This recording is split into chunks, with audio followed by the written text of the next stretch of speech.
Hello, আসসালামু আলাইকুম guys. আশা করি আপনারা সবাই ভালো আছেন।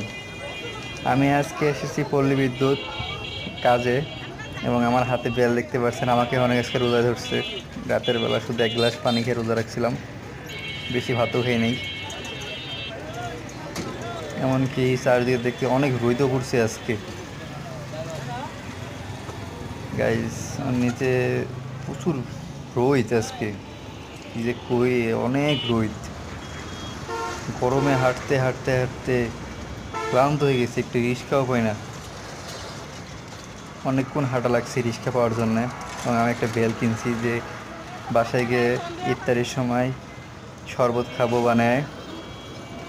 কিন্তু আসলে বেলের রসটা অনেক মজা হয়েছিল, শরবতটা। সেন শুনতেছি যে খাইতে পারতেছি না।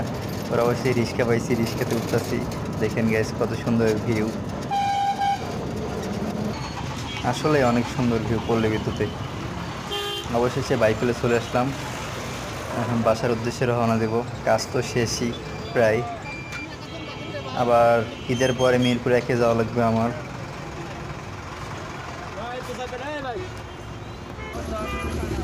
এখন সে বাইপেলে বাইপেলে এসে আমরা লেগুনায় চড়ছি। দেখেন গাইস, কতটা পরিমাণে পানি এই বাইপেলে, এই ভরা রইতে ভরা। এখনো বৃষ্টিও নাই, এখনো বৃষ্টিও হইতাছে না এই সময়। গার্মেন্টসের সবগুলো ময়লার পানি এই জায়গায় রাখা দিছে। গার্মেন্টসের এত পরিমাণে ময়লা পানি সব রাস্তায় ছেড়ে দেয়, এগুলা কোন ধরনের মানুষের বিবেক বলাই যায় না। রাস্তায় এত পরিমাণে জ্যাম, ট্রাফিক তো নাই, এই রাস্তার মধ্যে জাম করা হয়। দেখেন ড্রাইভার পর্যন্ত ওইটা দেখতেছে ছাদের উপরে, তো জ্যাম ছাড়ে না। দেখেন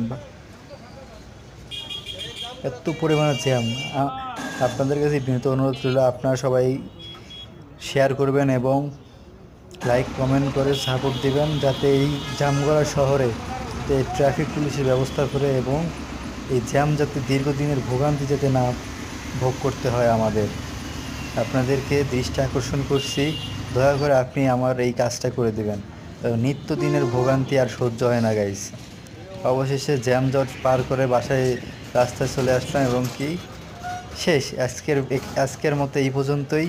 আশা করি ভালো লাগছে। লাইক কমেন্ট শেয়ার করে পাশে থাকবেন গাইস।